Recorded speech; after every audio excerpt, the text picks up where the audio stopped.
Welcome everyone to this evening's Wonderlust presentation, Ayurveda Then and Now, 5,000 Years of Medicine in the Making. Wonderlust presentations at the Belgrade Community Library are free and open to the public thanks to a CARES Act grant the library received from Humanities Montana and National Endowment for the Humanities.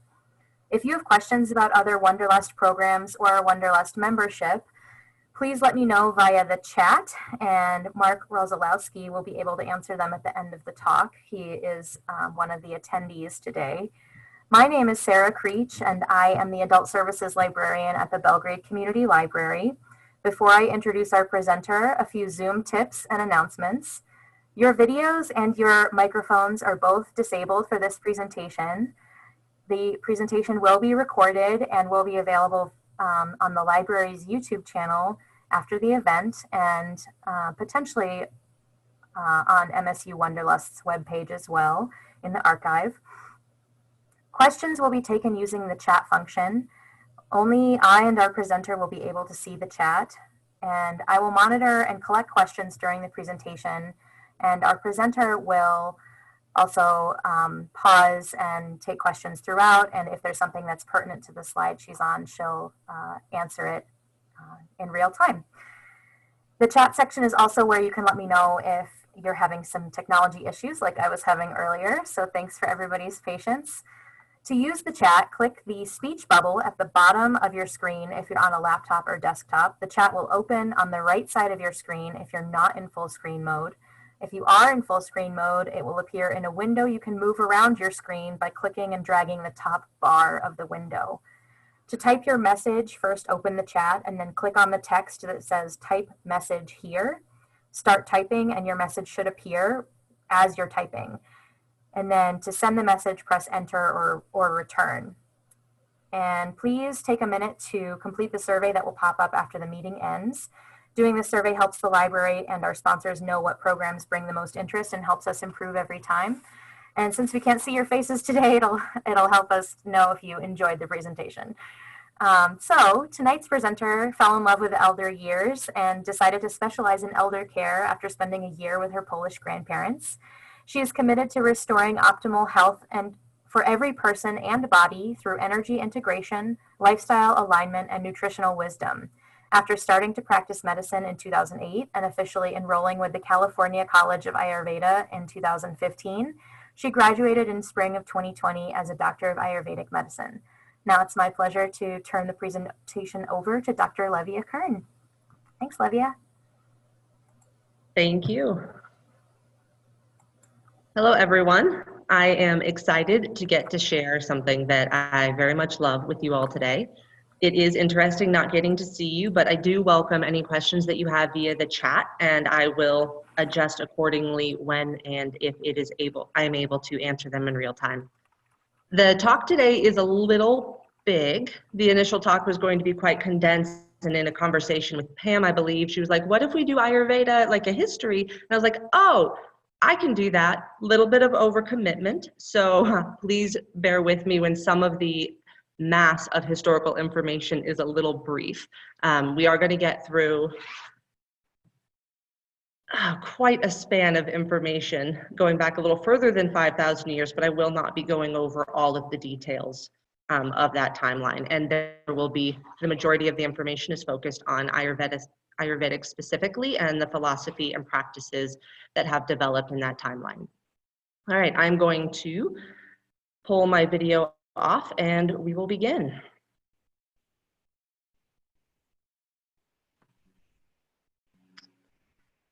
All right.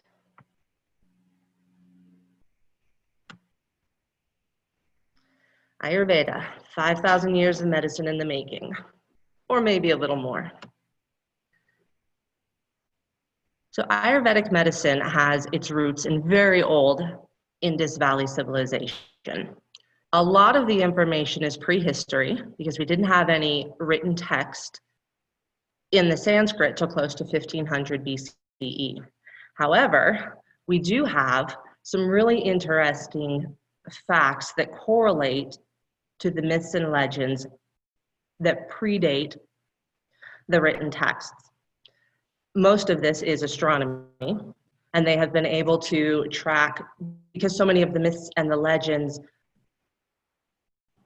were wrapped up around the astronomical events, they have been able to go back in history with the astronomical charts that we have now and correlate the myths and legends that they have with these pre-times, which allows us to say that at least some of this is truthful. That being said, there is always a race to be the oldest civilization and the first civilization. So everything listed here is going to be taken with a grain of salt until we have written text that directly correlates with it.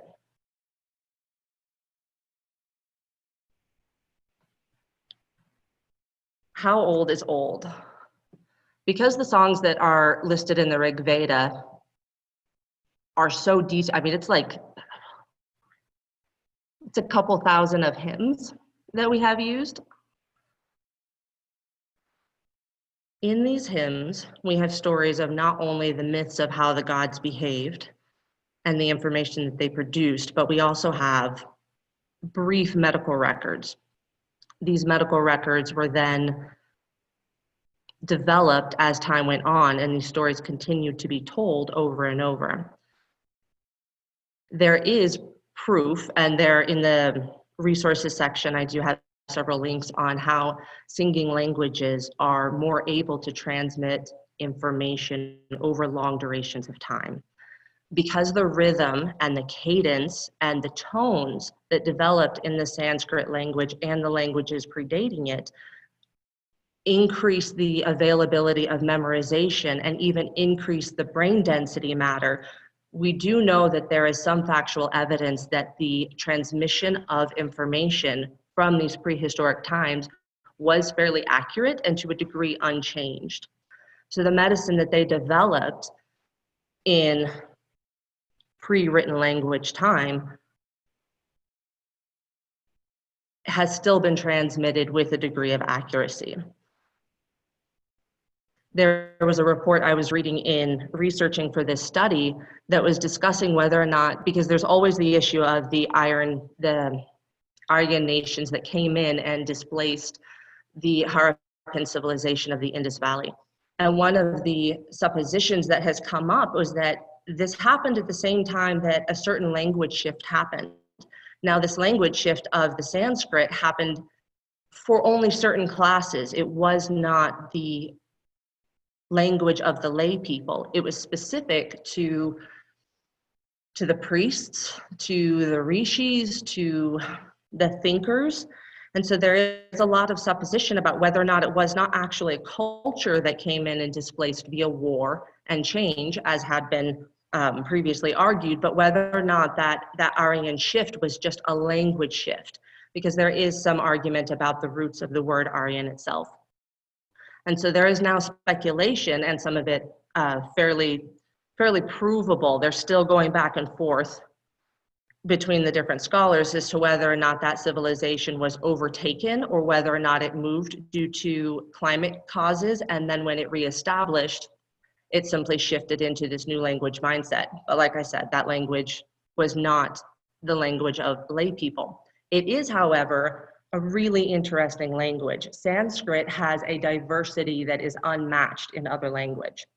The vocabulary that is used, the grammar structure, the phoneticism that is used, as well as the extensive alphabet alone allows for a depth of language and a depth of idea and thought process that is unparalleled. Within that, we were able to come up with some pretty amazing concepts, and the philosophy that was developed in those really early years and even those prehistoric years before they started recording all of this, they hold a lot of truth and a lot of wisdom. There was a recent study done, I think it was 2018, and he was studying Sanskrit for his doctoral degree. And in this, he noticed that after a couple of hours of going over the information, that he found his mind much more awake and much more capable. So when he got his degree, he decided to go back and study what actually happened when the brain was on Sanskrit, basically. So he set up an entire study. It's been peer reviewed. It's pretty brilliant. And he was studying the brain density and the brain waves and the brain patterns of the pundits that do this Sanskrit memorization technique, where they've got entire books in their head that they know by heart, and they go over and they go over, and the brain capacity when using Sanskrit is really different from that which we get in anything else, partly because of the cadence of the Sanskrit language and that rocking rhythm and the connotation of every little thing that they're doing. It does make for a really interesting language transfer.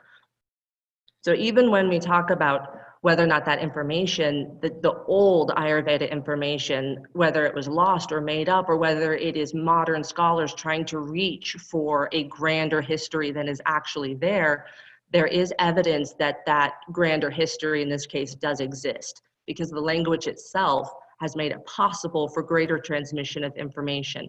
So even if those texts and those scriptures and those verses get destroyed on palm leaves because they are not very reliable, the lineages that have carried this information are proving to be more reliable than the man-made materials they use to try to record it and disseminate it. So regardless of whether or not I can prove the age of Ayurveda, we do know that it has traveled for quite some time and in quite a contact form.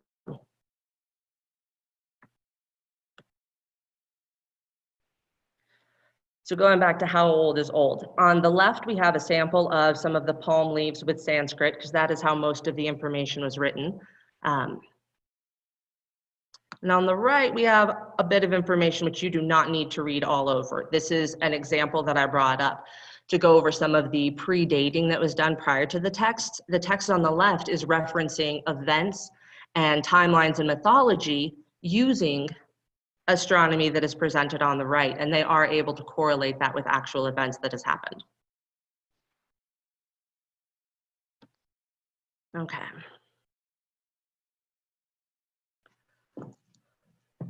Around the time, and all of this is quite speculative because there was a lot of shift, but around the time of 1500 to 1200 BCE, they finally took all of that information that they had been developing, all of those stories, all of those myths and the hymns and the verses and the philosophy, and they put them into the 4 Vedas.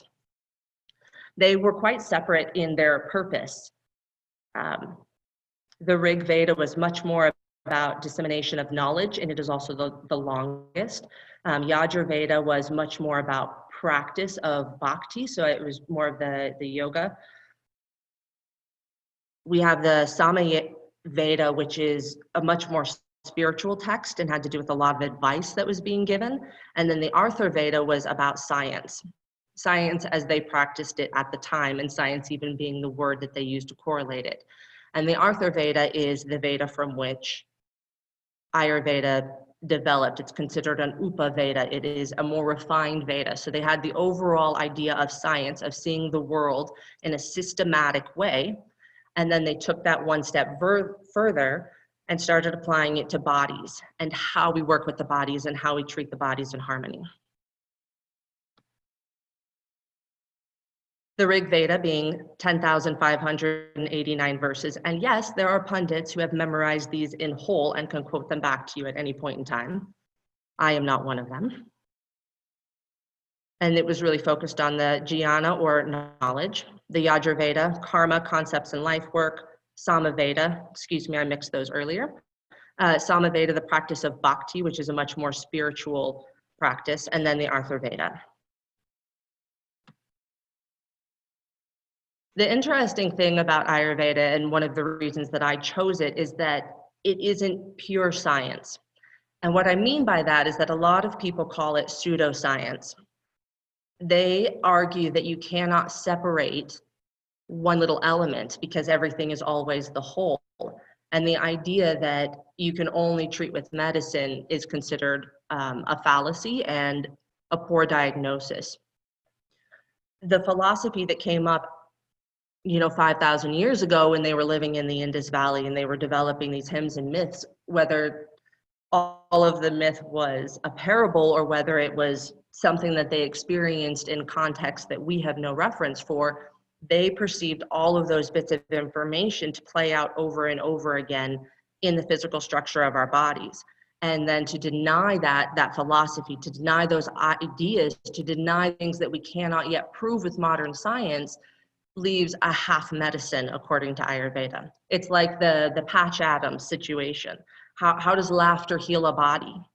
Ayurveda would argue that to deny philosophy, to deny our history, to deny the myth and legend of where we came from, or even some human way of grasping the whole cosmos, is to deny the ability to heal. Because without that concept of who we are in the universe as a whole, we cannot perceive how our body is failing to function in the here and now. And so Ayurveda really pulls philosophy into everything that is going on. It is wholly based on a philosophical mindset, and all of the treatments that we produce carry that into it. Even the how we are producing it. There's a theory that if you had a bad thought while you were making the medicine, you have to throw it out and start over, because there are vibrations that we cannot yet measure, and they are valid in the work. We also look a lot at karma and life lessons in the perfection of living. Because Ayurveda is based in old Indian mythology, there is the idea of what you are set to do in this lifetime. And sometimes in this lifetime, you were only here to learn, and sometimes you are here to learn a disability, and sometimes you are here to learn a greatness, or what it is to feel satisfaction and beauty.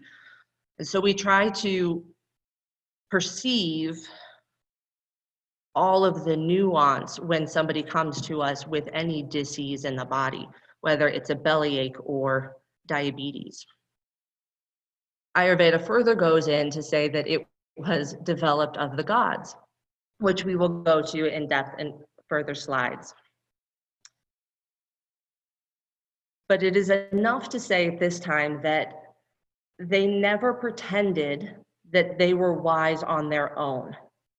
It was never just them seeing and perceiving. There was always the idea of divine inspiration, in much the same way that the Greeks or the Romans did, that any genius moment came from further than yourself. Any leap of consciousness was more than your own human understanding, whether it was the ability to tap into whole consciousness or just an enlightened moment where your eyes were opened wider than they were the last minute. There's always the perception that Ayurveda and this science and this knowledge came from something beyond ourselves. It was not just people going out and tasting every herb in the forest to discern, oh, this is what it is now, and this is what we are going to use. And Ayurveda really does believe that God is in everything. It is in every plant, every life, every herb, every animal, and because of that, we are really conscious of when and how we use material. All right, the medicine of the gods. There are multiple stories about the transmission of this medicine. We will briefly go over a few of them. The first one is that Brahma taught the medicine to the physician of the gods. Now, there are a few extra characters in between Brahma and Lord Dhanvantari, but they're not necessary for the tale as a whole. Once Lord Dhanvantari was taught this medicine, he was the physician to the gods and the demigods, and he was there to heal them of their woes and their disharmony and their imbalances. Later on, Lord Dhanvantari grew more of a conscious and decided that he needed to share this wisdom with humanity as a whole, because humanity was suffering from disease. So he incarnated as the king Divodasa. And while he was this king practicing medicine, there were many disciples that came to him, and 6 in particular, that came and begged him for this wisdom.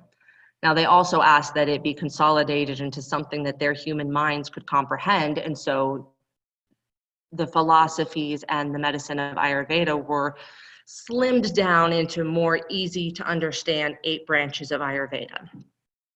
The other theory is that Brahma composed Ayurveda long before he created man, using 100,000 verses in 1,000 chapters. I don't know if anyone could memorize that, but it would be worth a challenge. And it was also said that Brahma then sent that information down with one of his emissaries to give it to the people, rather than Lord Dhanvantari taking it upon himself.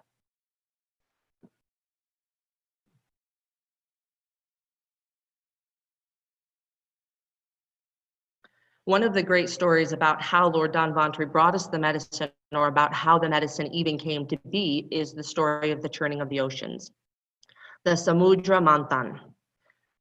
Now, there are various retellings about why they decided to do this, but basically war had happened and they needed to find this medicine. And so they asked, the demons and the demigods asked God, of all things, for a way to heal what they had wrought in their war. And he told them, oh, you have to turn a mountain into the ocean of milk. You need to use this giant snake to do this. It'll work, I promise. But in this, there was always the back play, right? So the demons wanted to outsmart the demigods, and the demigods wanted to outsmart the demons. And of course, Brahma, the Lord of all, was on the side of the demigods, but he was quite clever in how it happened. So there were all these little subtleties. And one of the reasons that the parables talk about these subtleties and why it has continued in this tradition for so long is that anytime man is given wisdom, there then comes the egoic reaction of, I have. And so this parable has always been a really impressive story. And we actually went over it for a full 90 minutes during my doctoral course to warn us against the arrogance of having wisdom, or the arrogance of having knowledge. Because once you receive something, the demons always take it over and you have to backtrack and get back where you're going. So the demons and the demigods took the giant snake and they wrapped it around the mountain and they put it in the ocean. And they pulled and churned the ocean. And out of this, they received many treasures, namely Lord Dhanvantari rising from the ocean with the Amrit, the elixir of life. And their goal for this was that they all wanted immortality, of course, because who doesn't want to live forever? However, in this, Brahma used quite a bit of reverse psychology. He initially had the asuras holding the head of the snake, but he knew that the head of the snake would start belching toxic poison as soon as they used it to churn the ocean. But he gave it to them first because there is ego around the head being cleaner than the tail, and he knew that the demons would then fight to have the head because it would elevate them. And so he let this go on, and then the demons took the head because they wanted to have the better side of the snake. So when the snake started belching after being tied around a rock and twisted, the poison fell on them and then some into the ocean instead of falling onto the beloved demigods. After they finally complete all of the churning and Lord Dhanvantari rises, they pursue an epic battle, because what else do men do after they've churned up an ocean? So they pursue this epic battle to see who's going to get the Amrit first, because of course everybody wants it and there is a limited supply. And the demons get it first because one of them is trickier and feistier. Garuda, he is a snake eagle god. So he gets it and Brahma decides he's going to help the demigods out yet again. And so he transforms into a beautiful woman. And yes, it really does seem to work every time. And he distracts the demons, giving the demigods enough time to get all of the medicine. However, one of the demigods transformed and he hid amongst, one of the demons transformed and he hid amongst the demigods. And he did this and he got one drop of the elixir, but someone noticed. And so they cut off his head. And they actually use this as the story for what happens with the lunar eclipse. It is the story of this demigod swallowing this demon swallowing the demigod who cut off his head, but because he has no body, it passes right through, and thus a lunar eclipse is darkened and then passes back through into the rest of it. And once again, the moral of the story is anytime you have something great, you often have to trick yourself through it because you're going to want to misuse it, and then you pass through and choose proper action thereafter.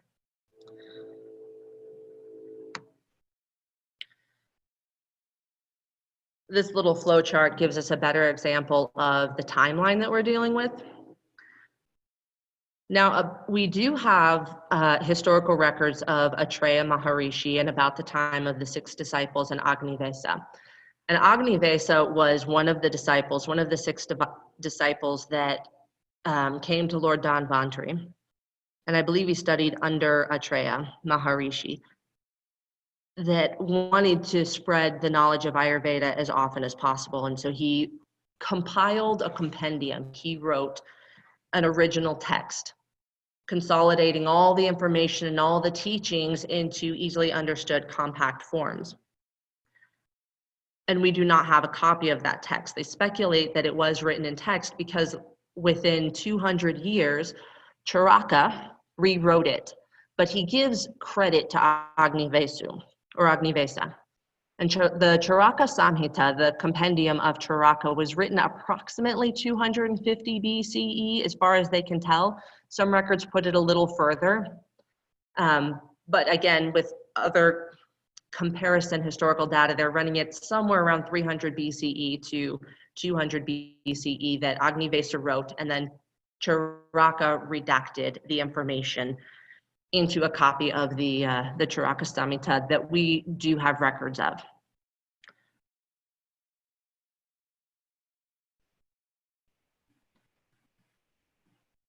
So right around 300 BCE, we've got the Agnivesa Samhita. And we noticed a divergence right around this time. We had two main schools of thought, and that being surgery and internal medicine. There are 8 branches of Ayurveda, and surgery is only one of them, but it's set apart. All of the others are considered chikitsa, whereas the shalya is considered a tantra. It is a practice as a whole, and it was a practice that required a very different personality type because it takes no weak stomach to cut into somebody. There were lots of rules and commentary on the correct type of person that needed to become a surgeon, including a steady hand, no sweat on the brow, complete compassion for the person he was working on, to say the least. Now, there are a couple of diverging thoughts as to the dissemination of information. There is one school of thought that argues that Dhanvantri and Atreya and a handful of others were part of the original disciples that went to Lord Indra to learn the information, and that Lord Dhanvantri was a mortal rather than an immortal who brought the medicine down. What we do know by fact is that Lord Dhanvantri is often more associated with the surgery side. And when I mean surgery, I'll give you a few examples. So I was reading through the Susruta Samhita for a research project on prameha, diabetes, otherwise known as elephant urine because of the excessive urination. And I was stunned to find an entire chapter about removing stones and then how to heal the wound after you cut the body open to remove the stones. They described in detail the type of blade that you were supposed to be using, how to prepare the wound beforehand, how many people you would need on hand, the herbs that you were allowed to give a patient preparation, and the herbs that you were not allowed to give a patient beforehand, and then the extensive procedure for healing the body afterward, which involved multiple pastes within a few days. So it'd be like 1 to 3 days, apply this paste. After this time, apply this paste, et cetera, and they went on. And I had not, I mean, this was pretty early on in my education, so I did not know that this was even a thing. I didn't know that there was a branch of Ayurveda functioning around surgery, but they have descriptions for everything from removing cataracts to removing gallstones to removing full organs, tumors, warts, and then going into the urinary tracts and the colon to a degree. But they really don't read it. They're like, if you have to cut into the colon, you might lose your patient. It's not worth it. But they had quite a bit of options that they were doing on a regular basis, it would seem, as well as all of the procedures that surround broken bones and lacerations and cuts and wounds and damage to the eye due to impaling. So it was not a light practice, neither was it particularly barbaric. They had an extensive medicine in and around this to reduce the pain post-surgery and pre-surgery, which I found fascinating. It's also not something I will ever explore because my stomach and my hands, being shaky as they are, do not fit Susruta's demands for what a surgeon needs to be. Oh, here we go. A person who possesses courage, presence of mind, a hand free from perspiration, tremorless grip of sharp and good instruments, and who carries his operation to the success and advantage of his patient who has entrusted his life to a surgeon. The surgeon should respect this absolute surrender and treat his patient as his own son. Another example of how philosophy is constantly in Ayurveda. It was never enough to do the action. It was always It's always important to do the action well. That is probably the defining factor of Ayurveda. It's not enough to do, we must do it well, at least as well as we are able in our own personal journeys. There are 8 types of surgery. We have the excision. Scarification happens often. I'm trying to think of examples out of the text. It was more for like skin lesions and whatnot. They would scarify to stop a lesion that was spreading. And then subsequently they would put paste over it because that's a pretty common practice. Vediya puncturing, they would definitely do more like bloodletting, or if an area was too inflamed, or if there was infection. Anytime you were lancing a wound, it was considered this Vediya puncturing. The Esya exploration, when they can't find what's going on, they would go into the body to see what was happening that they did not already know about. Because ever so often they would treat externally and have no result. And when we have no result, the theory in Ayurveda is that the diagnosis was incorrect. Anytime the treatment doesn't work, the diagnosis is wrong. So rather than adjusting the treatment, trying to treat the same thing a different way, we go back and assess whether or not we are looking at the disease correctly at all. So anytime they had a situation where something wasn't behaving and they were not able to treat externally, they would go in for an exploratory surgery to find out what was happening that they could not see or feel from the outside.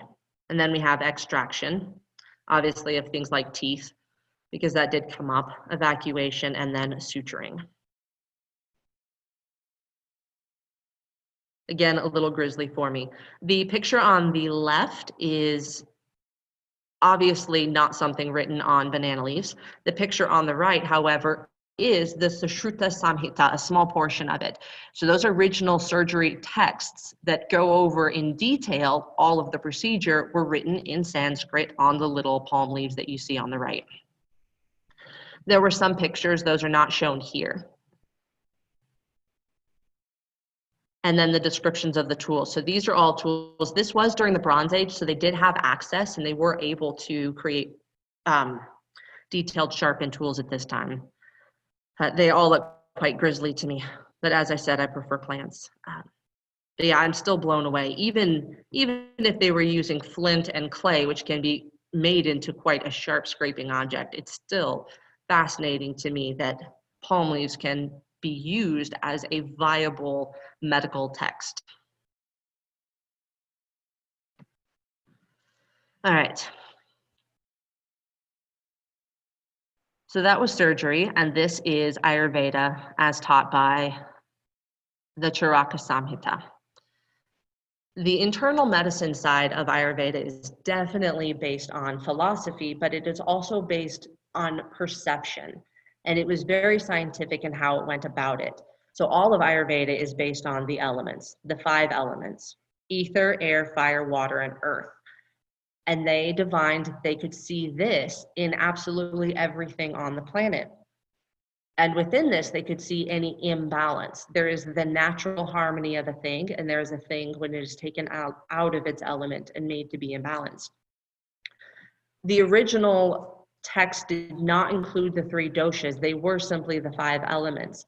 But as medicine was then consolidated by following students who sought to make it easier for more people, they were adjusted down into the 3 doshas, which are the 3 influences. And these were defined because they noticed that it was almost never one thing by itself.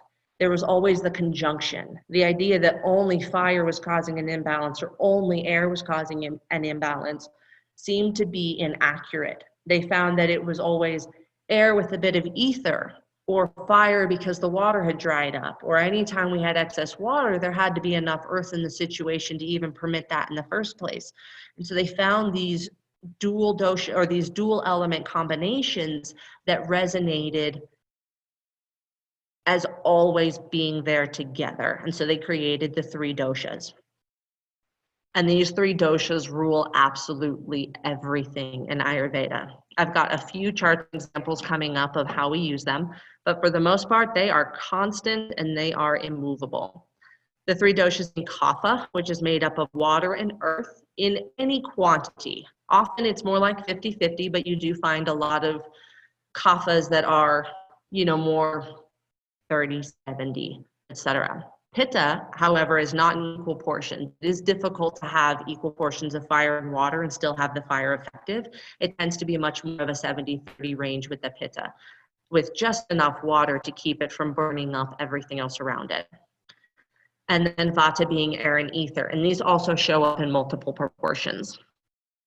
And then the base of this is that we have prakriti and vikriti. There is your natural dosha imbalance, the state of your being when you were first created, your prakriti, and there is your vikriti, the state of your being right now. Here are a few examples. Often visualization is used because they are very odd concepts and they're words that don't necessarily, it's a foreign language. So they don't stick without a little picture help. So we always picture vata as the air and the ether, so very light and flowing, sporadic and constant, irregular, cold. Pitta is always hotter and fiercer, and it's the force of transformation and change. And then we have kapha, which is earth and water, which is stability and connectivity. So it's water is the element of feeling. So kapha people are always much more into community. It is the glue that binds us all, or the mud that binds us all, basically. These are a few diagrams, a few of the many diagrams that we use, because as I said, the 3 doshas rule all things. So we run 4 seasons, as you can see in the slide on the right. We have 4 seasons that we track, but Ayurveda only tracks 3. And anytime we are treating a client, we take into consideration the season, the time of day, the time of their life, and what dosha they are in as a year, the climate, even the moon phases on occasion, and all of this plays in. So right now, where we are is we are just stepping into the vata. And because we left such a hot, dry summer here in Montana this year, I have been preparing all of my patients with extra moistening, because this fall is looking like it will be equally dry in the excess of the fire and the smoke and the heat and just how dry this year was. I am noticing a lot more frazzled people overall, because the fire did indeed burn up all of their resources. There was not enough water this year to contain the fire in most of us. And so as we come into vata, which is air and ether and also dry, many people will be too worn out by the time winter hits to survive. On the screen or the slide on the left, we show the locations of where the 3 doshas live in the body. Kapha rules the lungs, the upper stomach, the throat, and the mouth. It is all of our water region. People with a high kapha constitution tend to have much more respiratory illness, and they're prone to pneumonia. Pitta lives in the stomach, the high stomach, and the low stomach and the small intestine. It is the source of, it also relates to the pancreas and the liver. All of our digestive organs are part of the pitta tract. However, we notice pitta when it first goes out of balance, when pitta is first getting wrong, when the fire is first rising, it always shows up as things like indigestion and heartburn and ulcers. Vata is air and ether, and it lives in the colon. It's where we absorb most of our minerals, and so the vata element is always really related to not bones, but the marrow within the bones, the hollow space within the bones. But we always track it first in the colon. Anytime somebody's got gas or bloating, we know that there's too much air in their system, which often relates to too much movement in their body as a whole. And so we work on treating that. This chart is one of my favorites, and I borrowed this from the yoga healer. She did a fabulous job. Anytime I'm looking at a person, a plant, or an animal, or even the elements in this room around me, this chart is how I define the world. It's how I learn to see it. So I'm always looking at ether, when somebody's a space cadet or they've got like too much drama going on in their world and they're like, oh, I can't remember where I put my keys. What were we just talking about? Oh my God, that butterfly is so good. I know that there's a lot more ether in their body, and ether is unstable. When somebody is really sharp, quick, but tends to be cold or uncaring, I know that there's often vata. However, vata is also a very creative force. air is a very creative force because it's all about motion and movement, and it's what drives us. It's what pumps the blood through our body. In my fire people, I see quite a lot. And America has more pitta than it does of other doshas. We are a very fiery nation as a whole. We are a driven nation. We are a productive nation. We always want to see change. You know, you could almost call it the rebellious teenager syndrome. Like we left England, you know, we got to do everything ourselves. It's a whole bunch of cowboys. Pitta starts in your time of life when puberty starts. You're born kapha, you're nothing but this little muddy mucus machine.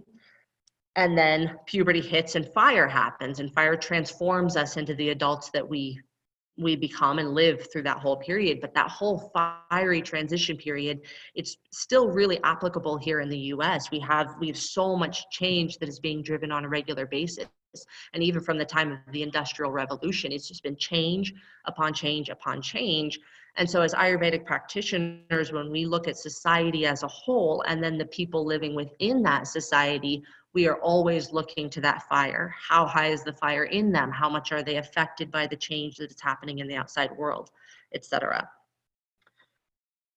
Earth is definitely one of the most stable, and water is the most nurturing. You know what, kapha people tend to be like chicken soup people, you know, they're grandmas who are really good at hugs, and they're that friend who's always got an ear for you and usually a cup of tea or a glass of wine, depending. And they just listen. They're just there with you. Your pitta friends will correct all of your problems. Your kapha friends just listen to you. They're there and solid. And they tend to be farmers, believe it or not, which means I do actually get to see a fair amount of them here in Montana, and I enjoy. It is interesting, we try not to make too many broad generalizations within Ayurveda because it can be dangerous, but there are certain nations that are prone to more doshic type. Like Germany has a lot more kapha and pitta kapha combinations than does France. France has a lot of pitta combinations, but it can also have more vata in there also. Italy also has more kapha, surprisingly. There's a lot more sensuality and community drive there. And we do find that in the body type itself, just in the physical makeup, there's a lot more of those markers of earth and water, or those markers of fire and those people that are constantly driven. There's never one without the other. We're never confused. It's not like the mind is so different from the body. Sometimes the body can be put out of balance, but the original nature of the body always lines up with the original nature of the mind.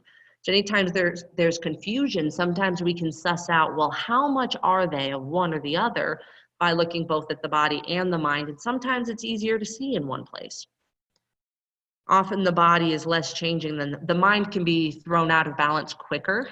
So if ever I'm not sure how far to go with the treatment, I look to the body to see how far I can go, because it'll give me a much more physical, tangible baseline.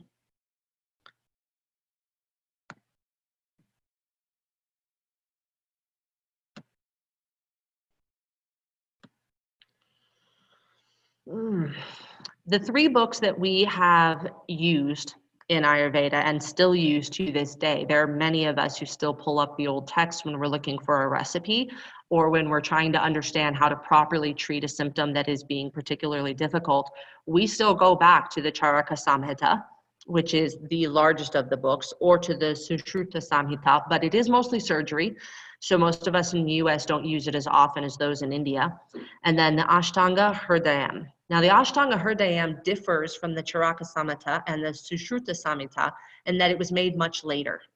It was a common era text. I think it showed up around 300 CE. I could be wrong about that because I can't see my notes at the moment. However, it was written later, and Ashtanga had a different plan, which is why it's not listed as a Samhita, which literally translates into compendium. He wanted to change the way people thought and wanted to make it easier to remember the ideas and the principles of Ayurveda. So he went back to that ancient practice of putting it into verse.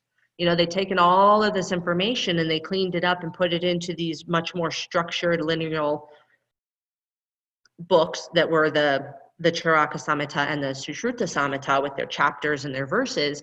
And he wanted to really bring out the flow of Ayurveda, the philosophy of Ayurveda, and the heart of Ayurveda. So when he wrote it only in verses. It's usually in 2 volumes just because of the size of them. It's difficult to manage a book that large. And they are always done together. And he goes through the entirety of Ayurveda and treatment, covering the same material that is in the books and the chapters of the Charaka Samhita, covering the 8 branches of Ayurveda, basically, but he does it from a much more poetic standpoint because he wanted to suss out the detail of why are we even treating?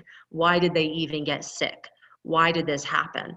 And so in his process, he made it easier to understand, but also easier to remember because he pulled in a lot more of that verse in that poem so that it was easier to recite, easier to go over and over. Oh, haste makes waste, that kind of thing. It became a standardization.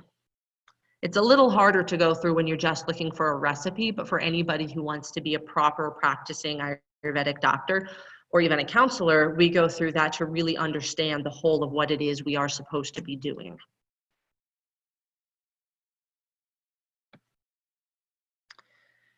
All right. Indian medicine did not stay in India. It traveled all over. In modern age, but there was also some time frame of even how it developed from the time it was created in the Indus Valley and how it spread through India and then retracted and spread again. Because as with all things, if we don't have dormancy, we never have greatness. So Indian medicine is no exception to the rule. It definitely has had springs and summers of great fruition and falls and winters where it shrunk back into itself, and then it has come back more recently into this great being that we have in front of us, where it is in nearly every country. All right, so here's a bit of timeline. From approximately 5000 BCE, even though the Rig Vedic texts go back further, there isn't as much description of the medicine as a whole until later stories. And the later stories correspond with later times. So we get a rough estimate of about 5000 BCE. But from about 5000 BCE to the 1500s, Ayurveda wasn't really challenged. It developed. There were a lot of kingdom changes that happened in the area. But the Rishis and the myths and the texts were kind of off limit. And so they stayed for the most part constant. There was development, there was perception, there was awareness, and they did not alter too much. In the 1500s, the Mughals came in and they brought with them their own brand of medicine, the Unani medicine, into India. And Unani medicine is still practiced in India. It became a mainstay, it didn't go anywhere, and it has a lot of value and merit. And there was more of a merging. There are definitely elements of Unani medicine that I come in contact with modern Ayurvedic theory, like when doing new studies and new tests and trying things out on case studies, we feel free to pull in. And so modern Ayurveda has a lot more elements of Unani medicine because it was valid. In about 1600, we see much more European influence in India. Now, prior to this, there was constant trading. There are reports of Greeks and Romans and Pythagoras, which was really interesting to track down. And I got lost for 3 days going through information on whether or not he actually went there, because to say it happened and to see it in some kind of proof is not the same thing. And it's really easy for every culture to want to establish their own prehistory greatness. And so I wanted to know whether that source was a valid source that said Pythagoras went to India to learn from the Brahmins, the men wearing tree bark. And there is enough evidence to support it. There's also enough evidence of artifact in both locations to argue that there was plenty of trade that has always happened from the Middle East and even the Mediterranean over to India. But this was the first time that we had a major influence from Europe, and that was Portugal and then Britain. And when this happened, a lot of things traded, partly because there was preference given to the Mughals, because they were the minority. The invading country always helps the minority because it upsets the country as a whole, right? We've seen that in modern times. So there was a lot less focus on Ayurveda and the old traditions at this time because it was a little touchier to practice. There were new influences and they were preferred by the people with the higher weaponry. And so overall, it definitely started into its dormancy period. And then with the rule of Britain, we saw this a lot more so because it was considered country medicine. It was considered primitive in spite of all they had achieved and all they could achieve. I'm sure it had its own highs and lows, but it was considered primitive. And so it was really put on the back burner in a lot of ways, as we often do when somebody makes fun of, you know, the way our grandma does something. We hide it away until we realize, oh wait, grandma really knew what she talked about. And so that happened with India as a whole. That being, whoa, hold on, back. That being said, in the late 1800s, because of the outside world influences, there was also a shift in Ayurveda where they realized that if Ayurveda was to survive, it had to transform. And so another puberty came about, basically. They started writing new books. They started reinventing. They started transforming Ayurveda in what it could be. And instead of relying on the old philosophy of this was God-given, period, we do this when we see this disease, period, they really started delving into the science of the doshas. Okay, historically, we always do this when we see this. But what if? And so rather than just sticking to their old God-given traditions, they really started to suss out the subtlety of what it could become. And that is the Ayurveda that I have been taught. Now, there are some schools when you go to India that still say, when we see this skin disease of the bubbling and the redness, we treat with neem. And you will never get any more information from them about why they use neem. Why is neem the best herb? Because there is tradition behind it. But there are also other schools that will be like, oh, because neem is cold and it will counteract the redness. It is also bitter and it will dry out that oiliness that we're seeing. And there's a whole philosophy behind it because the perception that has been developing since the late 18, I think it was supposed to be 18th century, but I put 1800s. But it was a really big transformation, and a lot of my modern Ayurveda is perception based. And so we've been seeing it crop up in a lot more case studies and even research studies when we're checking in on herbs or herbal treatments. They are really collecting as much data on how it reacts with different skin diseases and the why, basing it on the elements in the dosha. And then as early as the 2004 in India, they really wanted to see dramatic change because modern medicine was everywhere, and it is valid, but they didn't want to lose what they had, and they wanted to see Ayurveda change as a whole. They wanted to see it grow into the modern century. And so in 2004, the Ministry of Ayush was formed. And they govern quite a bit. From the time that they established, there are over 400 new Ayurvedic hospitals and countless treatment centers, and they have funded research, and they have opened colleges to teach both surgery and internal medicine with the basis of Ayurveda as a whole. And it's been really fabulous. It has taken off in India in such a grand way that it is now wholly reestablished as a viable treatment plan.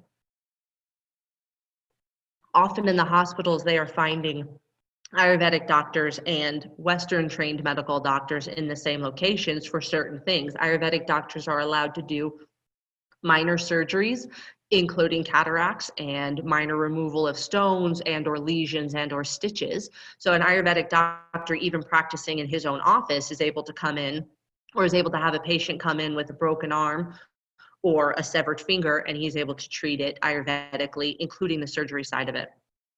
We do not yet have that here in the US, and there are definitely organizations working towards that point.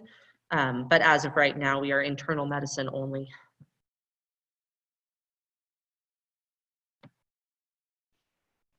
Now, in the US, we have not had as much influence from India, so it is much more recent in this, well, I guess the previous century now. In 1925, Paramahansa Yogananda came into California, well, actually came into New York, but he traveled down to California and set up a center for self-realization in yoga, because that's what yoga is. However, anytime we have yoga, we also have Ayurveda with it, because Ayurveda was created to allow the yogis to actually achieve enlightenment. because they found no matter how much work they did, no matter how much they meditated, no matter how much they assumed the postures and really delve into that self, it was really hard to reach enlightenment when you had gas. It's also really awkward for anyone else in the room when you have gas. So they started studying more, and Ayurveda was really developed as a support system for the yogis and the rishis who were seeking to attain enlightenment 5,000 years ago. And so anytime we have yoga in its small forms, we always have Ayurveda right on its heels, and it comes with it because the yogis that came over did not want to be treated by Western medicine because that would have put their bodies out of harmony. So they brought their Ayurvedic treatments with them and practiced them, even though they were not teaching those medicines. They were themselves practicing them, and snippets were sneaking out. Their disciples, their American disciples, were like, oh, well, why do you eat this? And the knowledge of Ayurvedic diet was then traded and taught as it went. In 1971, Babaji Hari Das came to the US to teach yogic scripture. And he is heralded as being the father of Ayurveda in the US because he did so much work in getting the message out, in teaching people another philosophy, in kind of loosening up the soil and breaking the ice so that the ideas of Ayurvedic medicine could really come in. By 1980, Dr. Vasant Lad and Dr. Sunil Joshi came over from India and opened their own practices here in US, offering Ayurvedic treatments trained in Ayurvedic schools in India here in the US. And it worked for them. They have an amazing following. They are the forerunners. We all listen to their presentations, and when we get lucky enough to have them speak at our schools, we are in awe because these men are quite genius in their field. They have a depth of wisdom in treating bodies that is unparalleled at this point in time. In 1980, Dr. Frawley founded the Vedic Research Center, which later turned into the Institute of Vedic Studies. He has received numerous awards from India and from Ayush, and even just some of the old Ayurvedic colleges that have been around for centuries in India because of his work and how fiercely he has fought for this information to be disseminated and how true he is to the practices as a whole. When he decided to practice, he did not just practice a medicine, he gave his entire life over to the lifestyle and the living. And so when he teaches at his center, the Institute of Vedic Studies, he is the only teacher and he takes on disciples in the old style. So it is him and his students. There's no other faculty. There's some administration because life is difficult to live and we all need accountants and whatnot, but he is the sole teacher. He is also part of my direct lineage in the school that I went to, and he's a fascinating character. In 1993, we were softened up here in America further still with Deepak Chopra. He sold over 1 million copies of Ageless Body and Timeless Mind. This was not his first book, but it was definitely his most captivating at the time. And so it really set the stage for a lot of things to change. In 1995, California College of Ayurveda was created. It is the first state accredited college of Ayurveda in any state, and it is the longest running college. There have been multiple schools that came and went, and even some that started earlier, but it's the only one that has continued its legacy. And they just celebrated 25 years this year, and the celebration was in fact canceled due to COVID, as we all know, such is life. But there was, we did it online through Zoom, and the music was still fabulous. In 2000, I was pulling up statistics because I was really curious. Like, everywhere you go anymore, there are rumors and hints of Ayurveda. It shows up all over. So I was like, well, how much is this actually happening, or am I just more sensitive to it because I know it?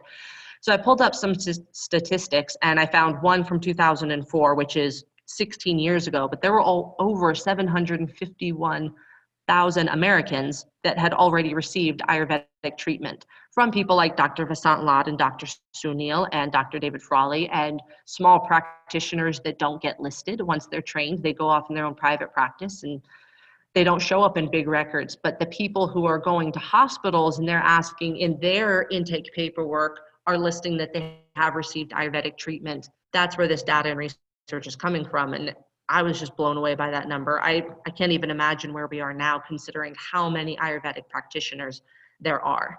when the California College of Ayurveda first started, they'd have like 8 or 9 students in a semester. And then about 10, 15 years ago, they'd have, 20. And then by the end of the year, after people had dropped out, they'd have, 12 or 13. One of my graduating classes was 30. And then the second one was 27. My doctoral group was only 8, but that's pretty typical. It just keeps growing. Nothing about this is changing and nothing about this is shrinking. Ayurveda is experiencing another spring and summer where we have mass change and we are seeing the fruits of it. As of this year, there are 13 current colleges and schools in the US teaching Ayurveda according to NAMA and Google Map searches. There might be a few smaller ones, but these are the ones that are definitely on the radar and have large programs like 2-year Ayurvedic health counseling programs and clinical Ayurvedic specializations and doctoral programs. There are 13 of them, mostly in California and the East Coast because those are population dense, as usual. However, Colorado, being hippie as it is, has 3, I think. All right, in 1998, NAMA, the National Ayurvedic Medical Association, was created. There were 4 people.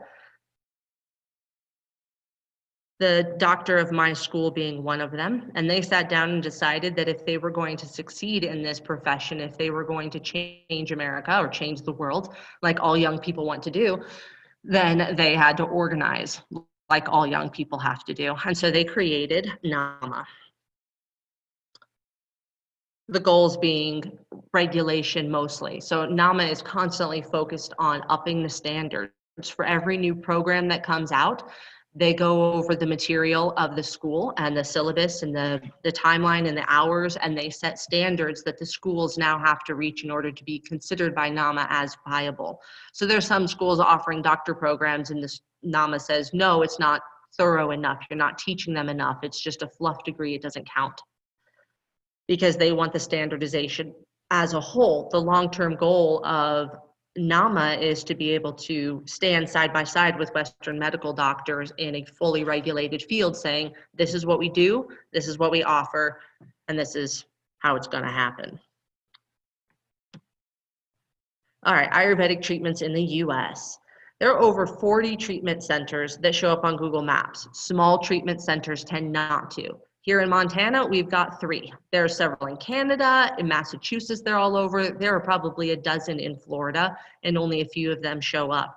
They are literally everywhere anymore. Any state you go to, you can do a local search and find information on Facebook or Ask Things, and there are people in small offices providing treatment. The large centers provide entire panchakarma treatment, which is anywhere from 2 weeks to 3 months of regulated diet, practitioner care, regulated herbs, purging, massage, sweat, steam, and oil treatment, because oil is a major component of Ayurveda. What we have pictured here is a Shirodhara.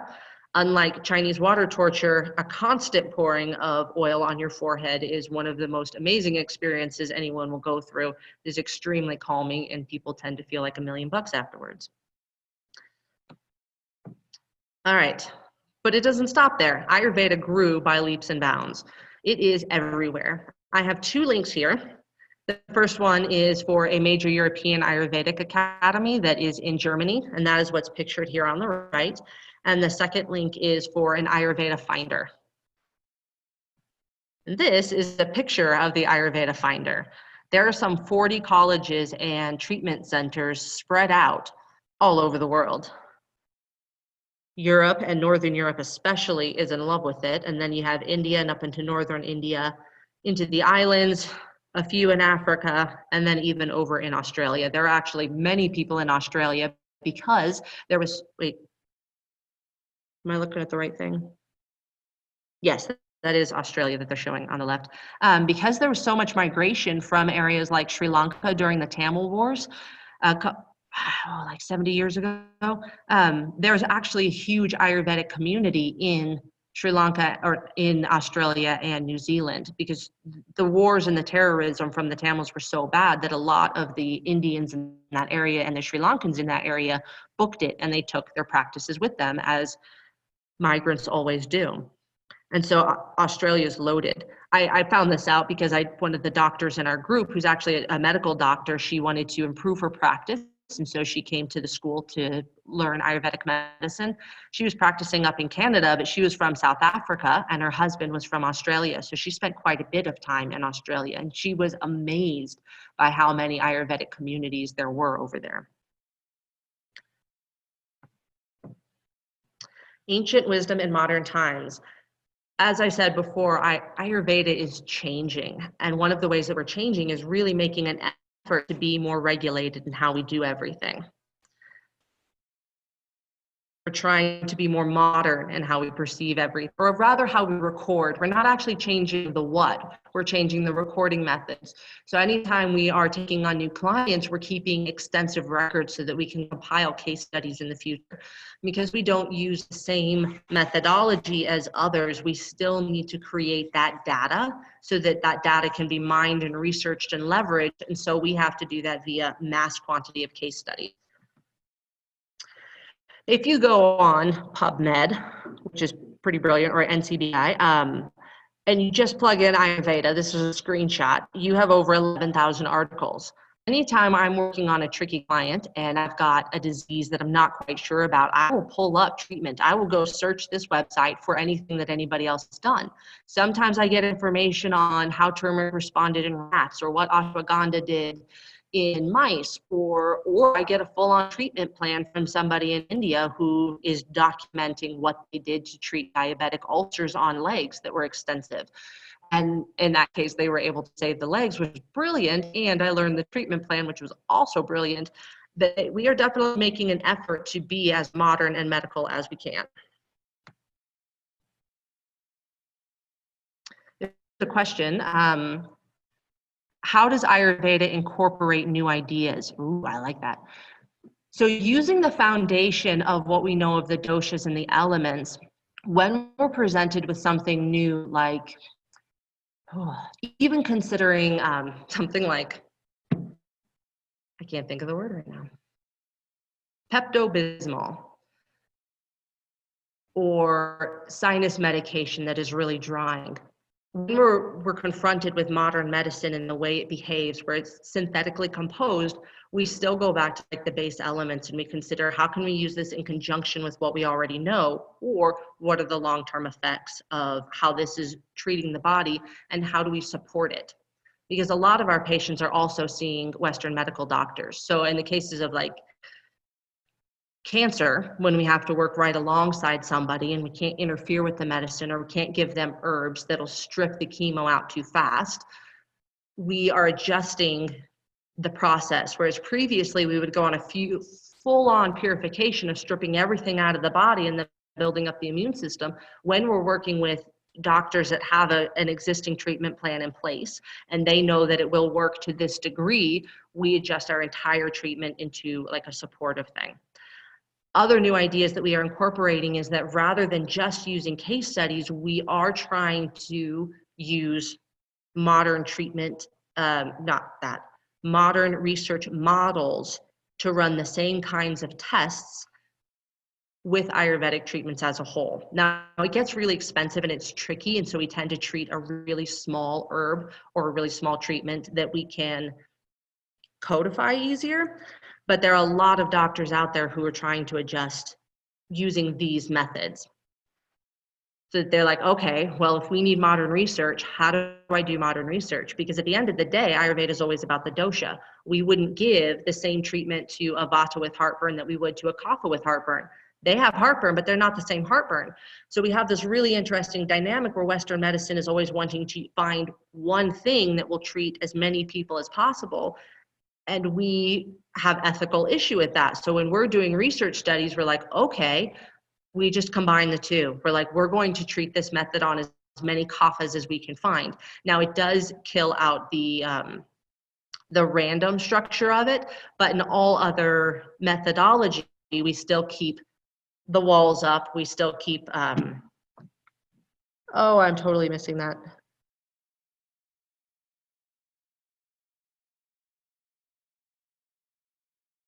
the blind quality. We still keep up the blind quality. We just adjust the random selection to a defined selection so that we can work within the paradigm that we have. Double blind.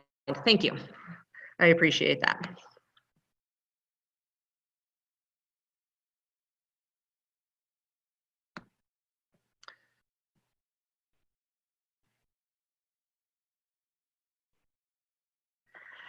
I would say the easiest way to answer that question is also that Ayurveda believes that nothing is wrong for everyone and everything is right for someone.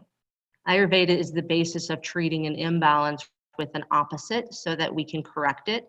So if there is a Chinese medicine that works better than anything we've created, we just use it, because at the end of the day, the Ayurvedic philosophy is use what works. The whole goal is to get somebody healthy.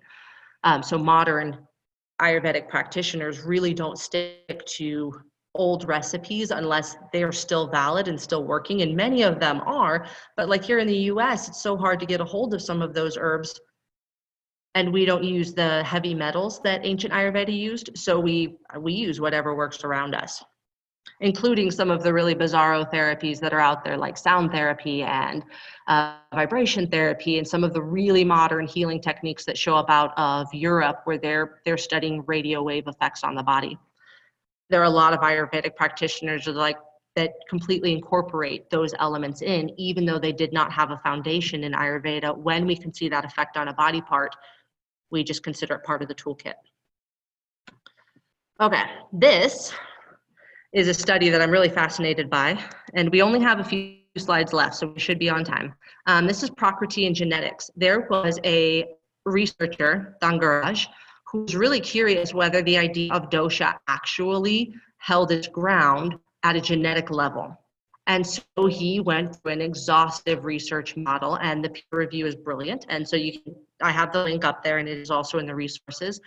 And he found that there were, in fact, genetic markers that only occur in certain doshic types. So what they did was they had everybody on a doshic assessment, and then they did the blood work and compared it after the fact. Now, they did this regardless of caste, regardless of ethnicity, regardless of location.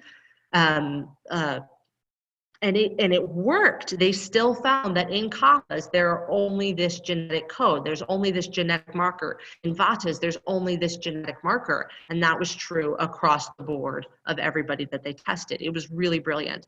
And it also provided a really good foundation for the kind of work that we argue where, you know, the gut controls your mood. You know, if your stomach is out of balance, your mood is out of balance. If your body is prone to this type, you know, if you've got more vata in your skeleton, you've got more vata in your muscles, you're going to have more vata in your mind. And rather than forcing anybody to conform to a standardization or a norm, it gives us a lot more power to say, you are this, and you don't have to be anything else. Your normal is this. And this study for me was really exciting to come across because it provided that structural detail that says this is the truth. And this is, you know, genetically evidenced. Next, this is a meditation and MRI, because there have been more studies done on the mind than the body in terms of Ayurveda and yoga. And they have been able to run with modern technology and MRIs, which are brilliant, and I'm so grateful they're around. They've been able to really study what the brain is doing in people that regularly meditate, in people that regularly have these moments of quiet, or this process of meditation, or this process of repetition. Like in the pundits that I mentioned earlier, the study that was done with the Sanskrit, they did brain scans on all of the people that have this mass memorization capability, or that even speak Sanskrit and compared to prior. So he had people who would get a brain scan and then study Sanskrit and then get another brain scan shortly thereafter and compare the mind waves, or compare the patterns from the MRI scan thereafter. And it's proving brilliant.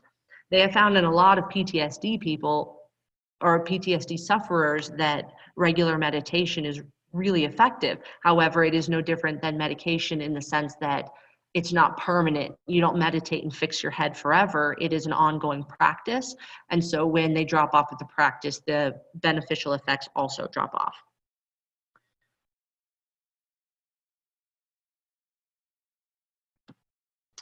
yoga and meditation for happier kids. There are a lot of yoga teachers who are always looking for what can I do next to help the world, because that is a big part of yoga.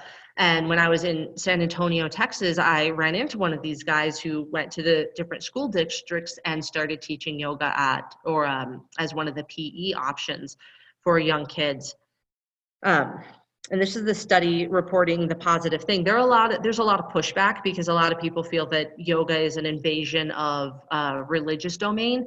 And when these practitioners go in, they really try to be, the one that I knew was a Mexican Catholic. So he was highly sensitive to the nuance of what yoga could be and what it should not be in a school.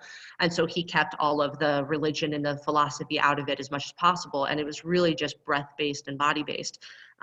But it is showing up everywhere we go anymore because there's no reason to knock a system that works, basically. I worked with a guy and he was straight up modern American, but somebody told him once that if he learned how to do handstands, it would settle his brain when it was spinning out because he had a tendency to get a little manic.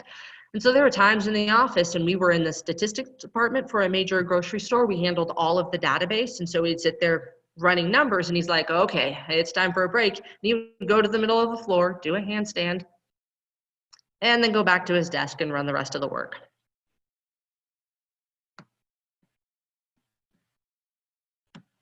Okay. And then where does Ayurveda go from here? One, a lot more research. It is something all of us are really fervent about. We want more documentation. We want more proof. We want efficacy. And at the end of the day, we want to know if there is a placebo effect happening, or is the medicine even valuable? Because there are some treatments that we give and the body would have healed on its own whether we gave it or not. And so we are appreciating those studies that say, oh, this isn't what works. It's like back in the day, people used to treat a lot of things with arrowroot mixed with other herbs. And then people started realizing it wasn't the arrowroot that was doing anything. It was just a medium that was moving the other herbs, and you were better off skipping it altogether because it wasn't helpful. And with modern research, we are able to really suss out what works and what doesn't work. Now, my goal, because I enjoy statistics so much, and I decided that economics was not a viable thing, I'm like, well, what can I do with medical statistics? So next on my list is how to attach one more layer to that double blind, where there's either an entrance study or an exit study that includes a doshic test. So the research model runs exactly as it should be, but then all of those results are overlaid with dosha type. And then we would know, does Ambien work better on pittas? Does it work better on vatas? And then that gives us just one more avenue for a more effective medicine, because even if a Western medical doctor does nothing more than knowing the body type and knowing, oh, this vata person is always going to be prone to bipolar disorder, whereas if a kapha has it, there's some really deep-seated issue there. It gives us just this room to wiggle, this room to adjust, and this room to make fewer errors. It gives us more educated guesses, basically.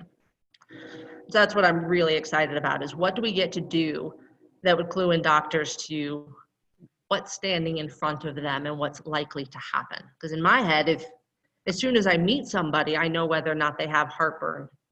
I know whether or not they have gas. I can see it all over them. And they always act like I'm doing some magic trick when it happens, but if every medical doctor were able to do this, they could cut to the chase in so many cases and still run their standard practice without any other influence except the doshic understanding of body types. So those are my goals and dreams. All right, it is 7:29. If y'all have any questions, I will take them. Feel free to use the chat box. And thank you for listening to me. And I do apologize for the rough start. Because I'm sharing my screen, I decided not to share all of my notes with you, so it was a bit blind.